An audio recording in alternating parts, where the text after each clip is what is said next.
آج ینگسٹر یہ کہتے نظر آتے ہیں کہ علم دین لیا تو بیکورڈ ہو جائیں گے. یہ لادینیت کی سوچ کہ آج سائنٹیفک ڈسکوری انوینشن کا زمانہ ہے، سائنس کے کلائمیکس کا دور ہے، اگر علم دین کی طرف آئے تو پھر بیکورڈ ہو جائیں گے. یہ لادینیت والی سوچ کہاں سے آئی؟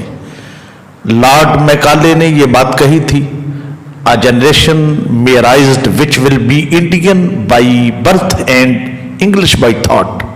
اس نے کہا ہم جو نظام تعلیم لا رہے ہیں نا، اس نظام تعلیم کا وبال یہ ہوگا، پیش خیمہ یہ ہوگا کہ پیدائش کے اعتبار سے لوگ ہندوستانی ہوں گے، جو نئی جنریشن نئی نسل آئے گی، مگر وہ سوچ اور تھنکنگ کے اعتبار سے وہ انگریزی ہوگی.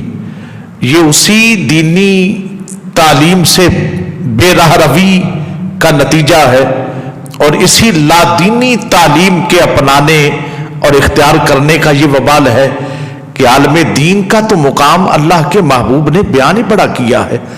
آقا نے فرمایا ان اللہ لم یخلق تربتن علی وجہ الارض افضل من مجالس العلماء او کما قال. حضور نے فرمایا دین کا عالم جہاں بیٹھ کر دین متین کی باتیں کریں، اس کے قدموں کے نیچے آنے والی مٹی سے بہتر مٹی اللہ نے کائنات میں کہیں پیدا ہی نہیں کی ہے. کائنات کے والی سے پوچھا گیا یا رسول اللہ عالم بہتر ہے یا عابد بہتر ہے؟ فتبسم علیہ، حضور مسکرا دیے اس صحابی کے بات سن کے، اور آقا نے فرمایا تنہا میں ہی تعجب نہیں کر رہا، آسمان پر اللہ کے فرشتے بھی تیری اس بات پر تعجب کر رہے ہیں کہ تو نے عابد کو عالم کے ساتھ ملا دیا. آقا نے فرمایا العالم افضل من 70,000 عابد متہجد قائم اللیل وصائم النہار. آقا نے فرمایا ایک عالم کی بات کرتا ہے، دین مصطفیٰ کا ایک عالم ہو، اس کے مقابلہ میں 70,000 ایسے عبادت گزار ہو متہجدن، جو تہجد گزار بھی ہو، قائم اللیل وصائم النہار، راتوں کو کھڑے ہو کے عبادت کرنے والے بھی ہوں اور دن کو روزہ رکھنے والے بھی ہوں.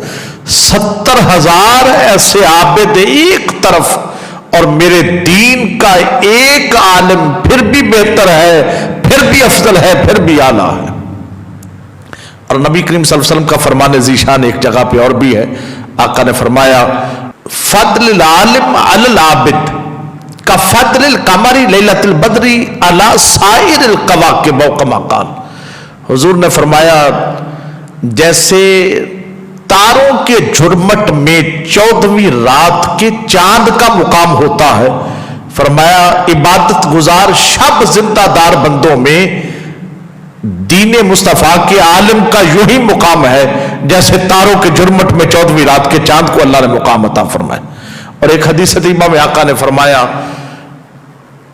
فضل العالم علی العابد کفضلی علی ادناکم. آقا نے فرمایا دین کے عالم کا مقام عابدوں پر یوں ہے جیسے مجھ مصطفیٰ کو اللہ نے تم میں سے کسی ادنا بندے پر فضیلت عطا فرمائی ہوئی ہے. اور حضور کا فرمان ذیشان یہ الجامع الصغیر ہے، امام جلال الدین السیوطی کی جلد نمبر 1 کے صفحہ نمبر 27 پہ حدیث طیبہ نمبر 352 ہے.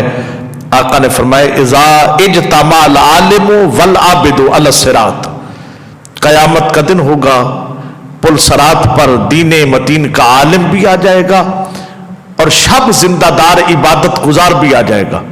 جب دونوں اکٹھے آ جائیں گے قیلا للعابد، عبادت گزار سے کہا جائے گا ادخل الجنہ وتنعم بعبادتک، جنت میں داخل ہو جا، جو تو عبادت کرتا رہا ہے اس کے نتیجہ کے طور پر جو جنت کی نعمتیں تیرے لیے رکھی ہیں ان سے مستفید ہو جا. عابد کو کہا جائے گا جنت میں داخل ہو اور جنت کی نعمتوں سے لطف اندوز ہو جا. لیکن آقا فرماتے ہیں قیل للعالم، عالم سے کہا جائے گا کف ہونا، تو داخل نہ ہو، یہی ٹھہر جا. فشفا من احببتا، اب جس کی تو چاہتا ہے شفاعت کرتا جا، جس کی تو شفاعت کرے گا اس کے حق میں تیری شفاعت کو قبول کیا جائے گا. فقام مقام الانبیاء، اب اس کے کہنے پر، اس کی شفاعت پر اللہ تعالیٰ